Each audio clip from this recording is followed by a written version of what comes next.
Recientemente, la oposición venezolana, representada en la figura de Juan Guaidó, propuso una nueva ronda de diálogo y negociaciones con la administración de Nicolás Maduro, a objeto de buscar la manera de superar la grave crisis política, social y económica que se vive en el país.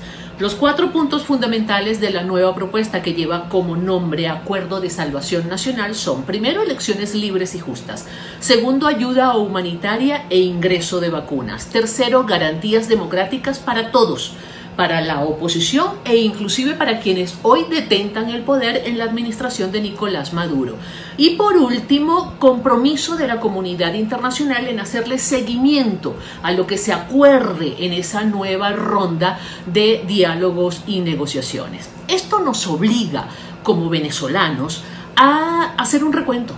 Las conversaciones, los diálogos, las negociaciones entre gobierno y oposición en Venezuela comenzaron en el año 2002.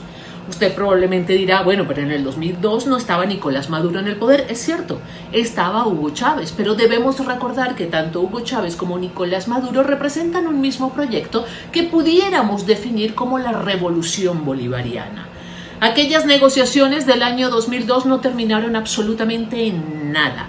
De hecho, se hicieron inclusive con el auspicio, con la participación, con la mediación de quien para aquel momento era el secretario general de la OEA, lo cual hace ver que ya para el año 2002 había una preocupación en la comunidad internacional por la situación de Venezuela. Posteriormente, en el año 2014, usted probablemente lo recuerde, se inauguró con bombos y platillos una Conferencia Nacional por la Paz. Inclusive se transmitió a través de la televisión venezolana.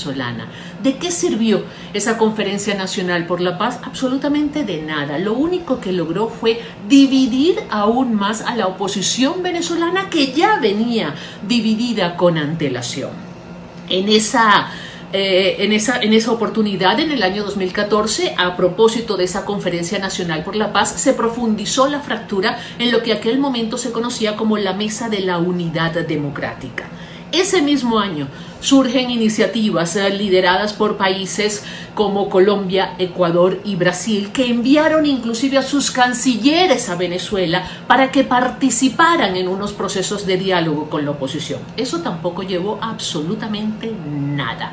En el año 2016, después que se anuló la posibilidad de llevar a cabo un referéndum revocatorio en el país, se produjo la iniciativa liderada en aquel momento por Thomas Shannon y el Vaticano. ¿Recuerdan? Ellos proponían unas conversaciones, un diálogo, una negociación. El Vaticano envió un representante a Venezuela, pero tampoco se logró absolutamente nada. Pasamos al año 2017 y viajamos a República Dominicana. Las negociaciones en República Dominicana se extendieron hasta el año 2018.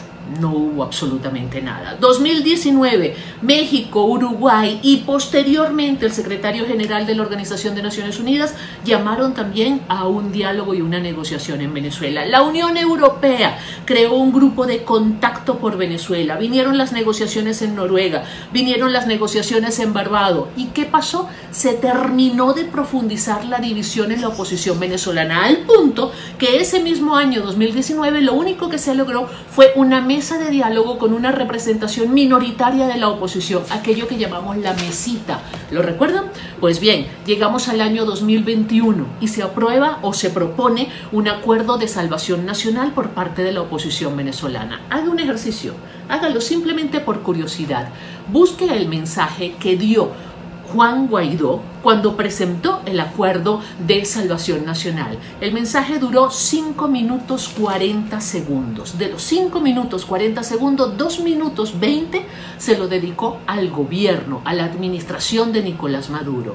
Los otros 3 minutos 20 se los dedicó a la oposición, llamando a la necesaria unidad. Jamás se podrá resolver por la vía del diálogo y la negociación, y ni siquiera por cualquier otra vía posible, el conflicto interno en Venezuela, mientras no logremos articular verdaderamente a la oposición.